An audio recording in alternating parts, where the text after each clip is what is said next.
y'intango iraca urubanza mu manza izo twita imanza z'amatati, igashobora no guca urubanza mu manza z'ivyaha. Hariho imanza z'ivyaha iyo sentare ifitiye ububasha, hariho n'imanza z'amatati rero iyo sentare ifitiye ububasha, ariko nizo twahava twita imanza ntonto. Imanza ntonto kuko kiretse imanza z'amatongo zitegerezwa guhera hariya, izindi manza zimwe zimwe hariho ivyo usanga bavuga bati ntizishobora guhera muri sentare y'intango. Naho rero hariyo amasentare atandukanye na ya masentare yose mpejeje kubabwira. Sentare y'Ekleziya ihari irongowe n'umwepiskopi, ari nawe ashobora kugena abamufasha muri iyo sentare. Ubundi bwo rero mwitunganywa rya Ekleziya, diocese yose iba ifise ubwo rwego rwakira imanza zimwe zimwe zijanye n'ivy'ukwemera muri iyo.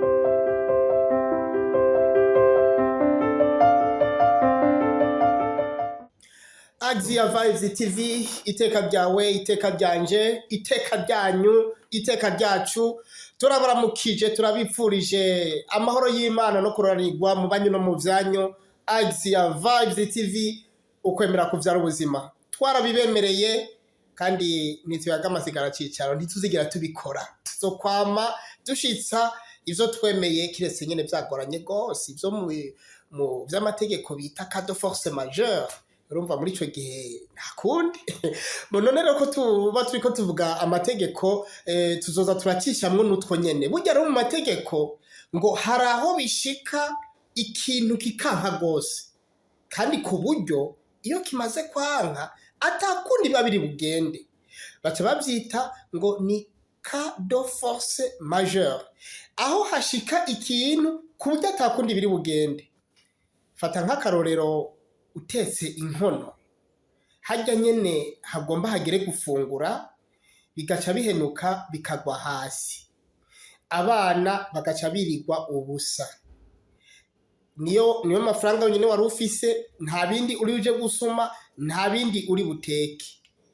Uko kuntu wirije abana ubusa ntibiheza ngo bisigure yuko ubibazwa canke bikwagira, kubera biba ari ibintu bitakuvuyeko. No mu vy'ukwemera rero ibintu nk'ivyo navyo nyene birabaho, bigashika ugasanga umuntu hariho ikintu atashikije, ariko mu vy'ukuri bitamuvuyeko.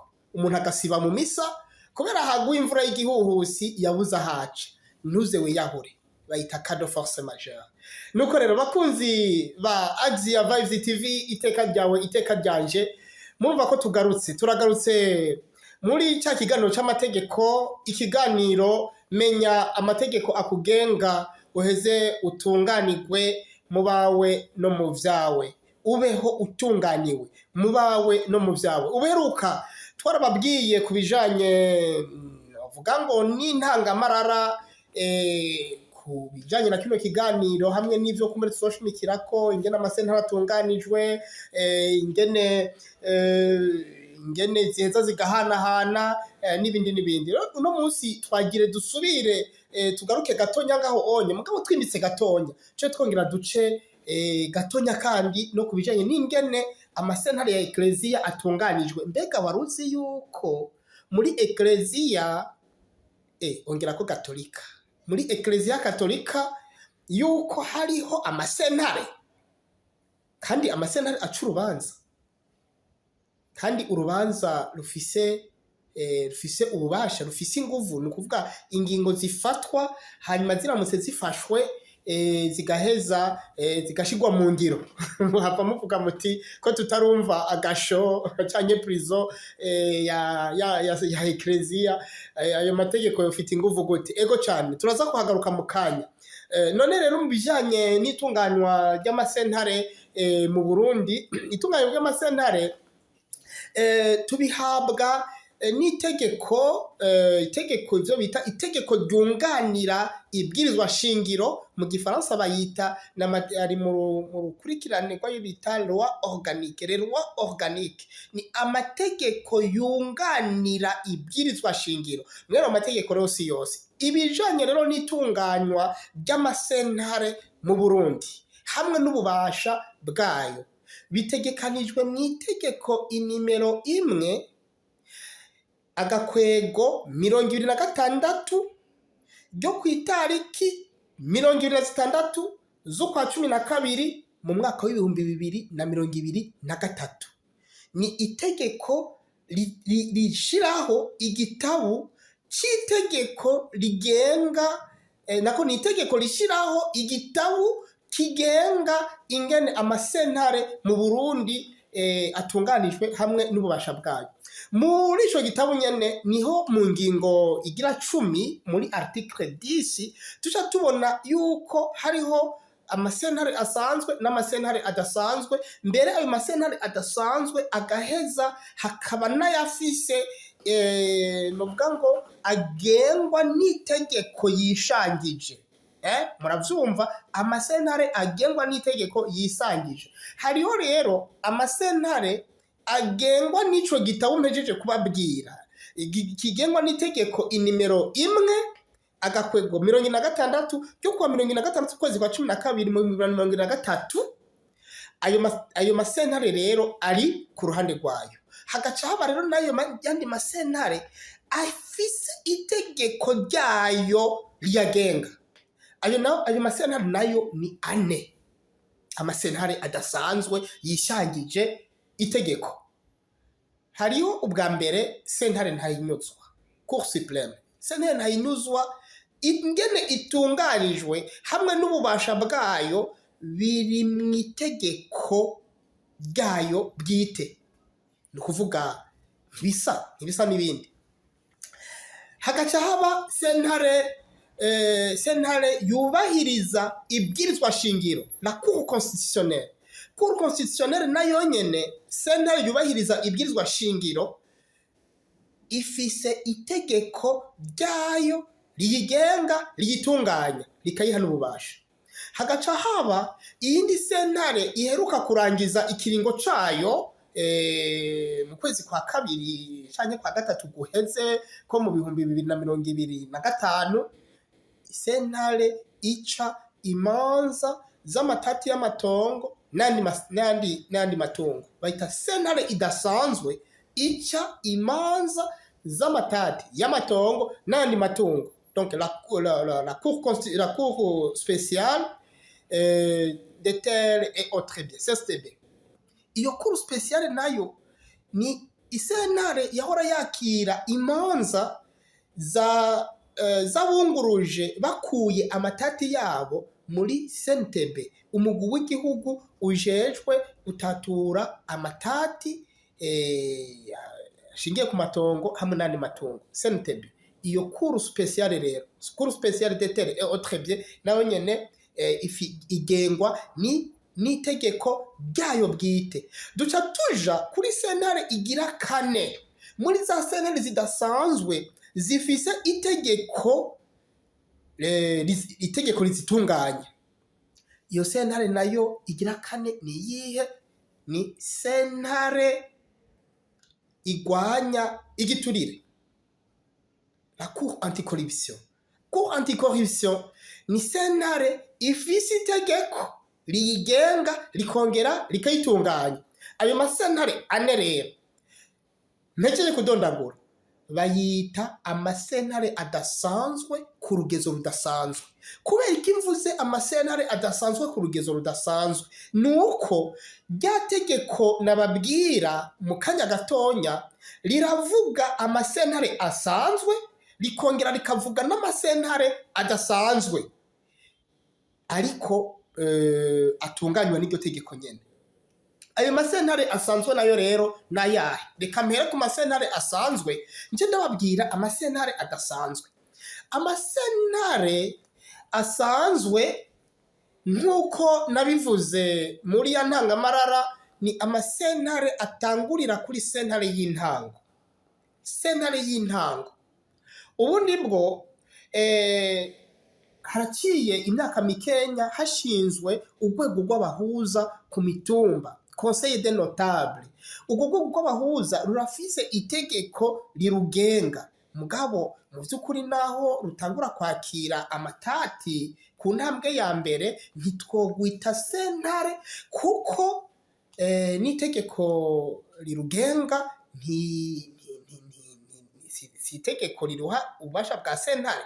Tubona gute yuko ari itegeko ridaha ububasha ubwo rwego rwa sentare, urwo rwego rudafise ububasha bwa sentare? Nuko n'imanza urwo rwego ruciye bazita kumvikanisha, hanyuma izo manza utunguruje zirashobora kuja mu ngiro, ariko sentare y'intango ibanje novuga kuziha ubushobozi, kuziha uburemere. Nuvuga umukuru wa sentare y'intango muri ako karere arinda kumenyeshwa urwo rubanza, hanyuma agaheza akaruha uburemere bw'urubanza ku buryo bushobora kuja mu ngiro. None rero sentare ca gitabo gitunganya zihera kuri sentare y'intango. Sentare y'intango nayo rero igizwe n'umukuru wa sentare hamwe n'icegera hamwe n'abacamanza bangana uko baba bashatse yuko nyene bangana bivanye n'iyo sentare ibikorwa ifise canke bivanye n'ibindi vyinshi.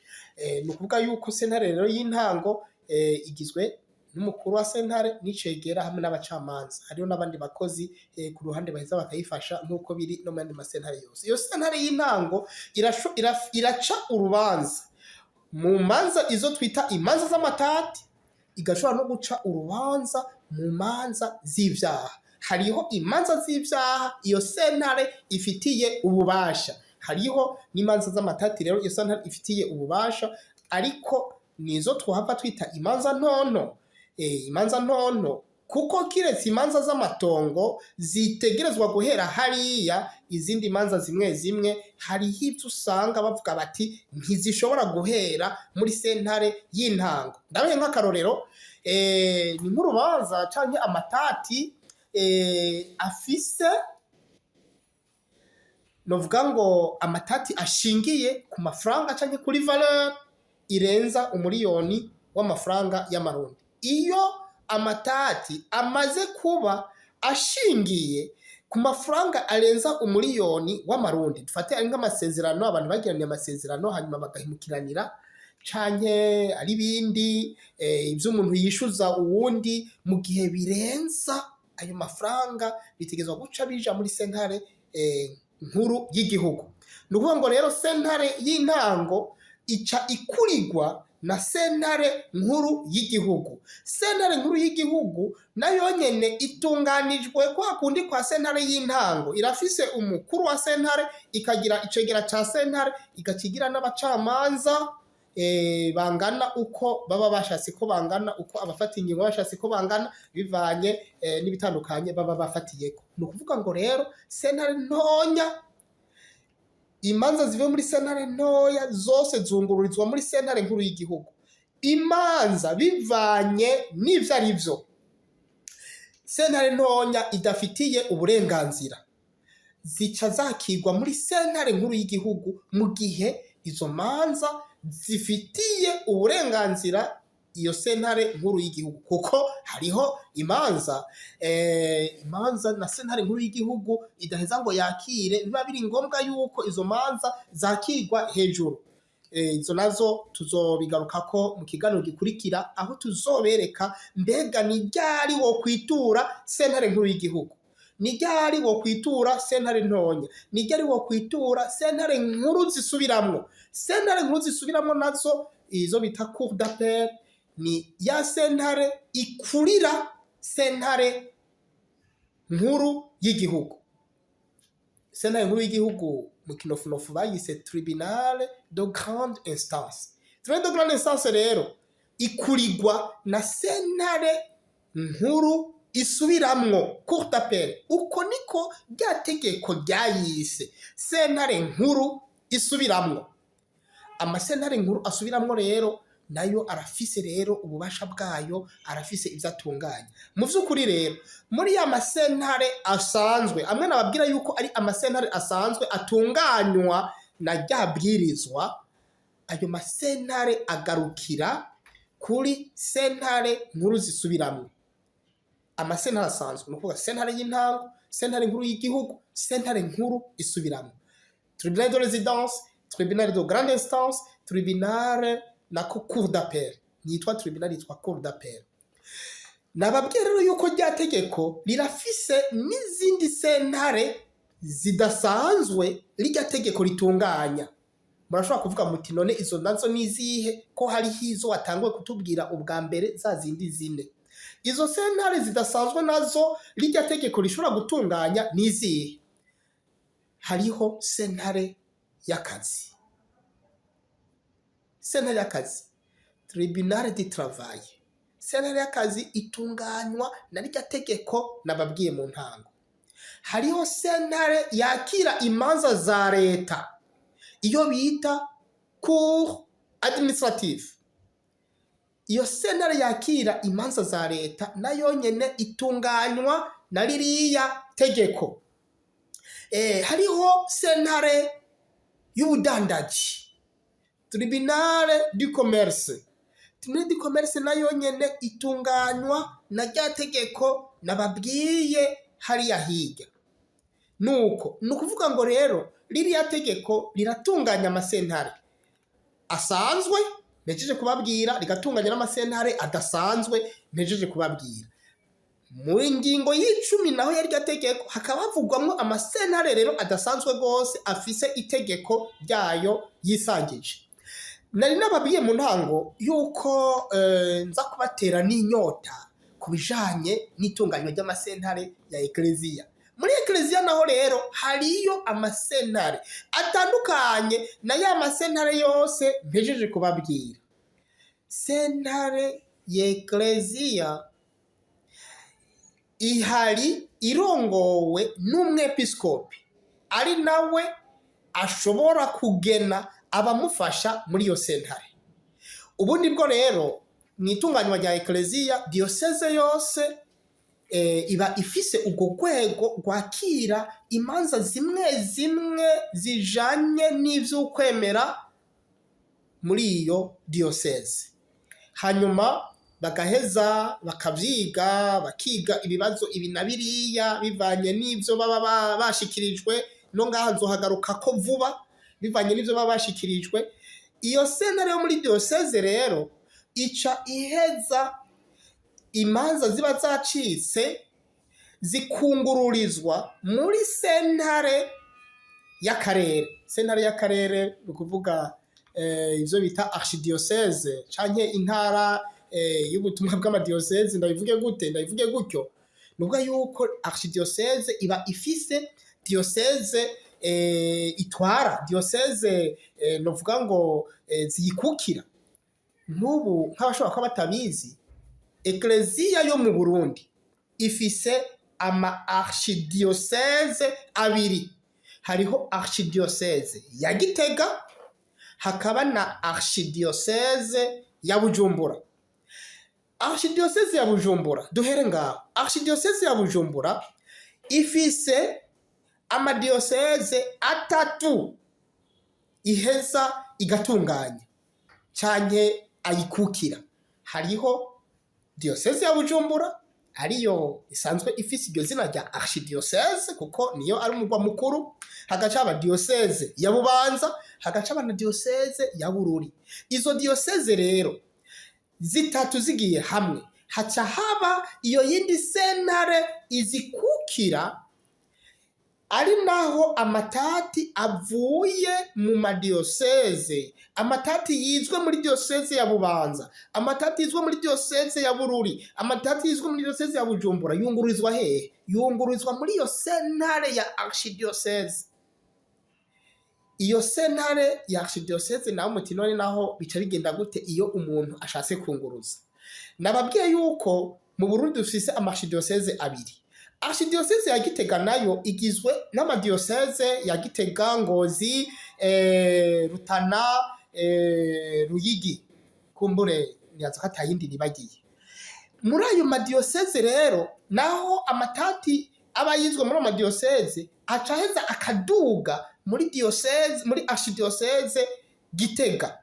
Ayo matati rero iyo hagize umuntu yatunganijwe muri archidiyoseze ya Gitega akaba atashimye ingingo zafashwe, aca yungururiza muri archidiyoseze ya Bujumbura.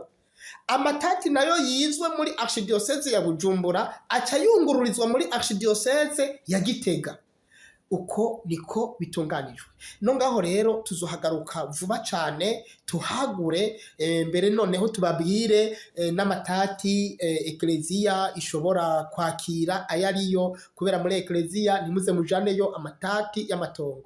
Muri ekleziya nimuze mujaneyo amatati y'ababafitiye amadeni y'amasezerano yo guhemukiranira mu masezerano. Oya, muri ekleziya hariho ibindi bibazo izo sentare zitegezwa kwicarira, zitegezwa kwiga, hama zigafata ingingo ku bw'iteka, ku bw'ineza y'abakristo.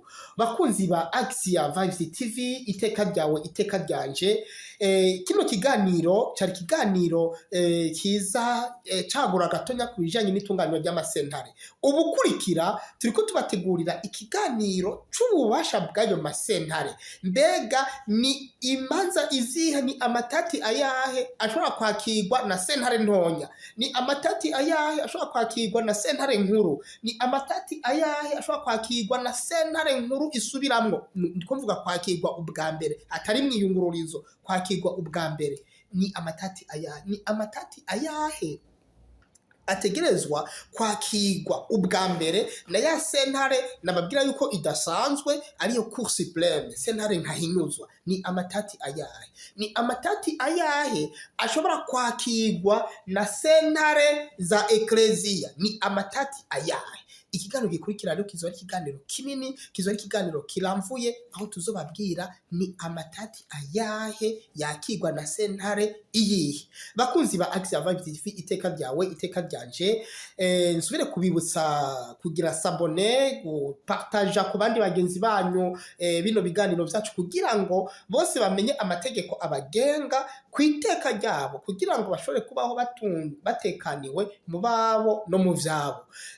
Hanyuma mugire j'aime, mugire amakomantere, muvuge ivyo mwifuza ko dushimikirako. Mbega turiko turashika ku nyota, mbega turiko turababwira bya bindi mwari mwifuza ko tubabwira, mbega bimeze gute? N'ahandi ho kutwishura, ariko natwe ahacu twiteguriye kuguma tubahimbara, kuguma tubabwira vyiza vyubaka, kuguma tubabwira ibintu bizima bituma iteka ry'umuntu riduga ku rugezo rwo hejuru. Kubera abavukanyi, umuntu kuyoberwa amategeko amugenga, kuyoberwa ingene igihugu cawe gitunganije ku bijanye n'amategeko, aho hantu iteka ryawe rirashobora guhungabana gatonya, kuko ushobora no kugira ivyo wifuje ariko nturonke aho ubicisha. Reka rero ndabasezere, ndabipfurize kuroranirwa, ndabipfurize kugira amahoro mu banyu no mu vyanyu. Nanje ahanje tuzosubira ubutaha ku munsi wa gatandatu nk'aya mango, tuzoba turi kumwe naho ubutaha.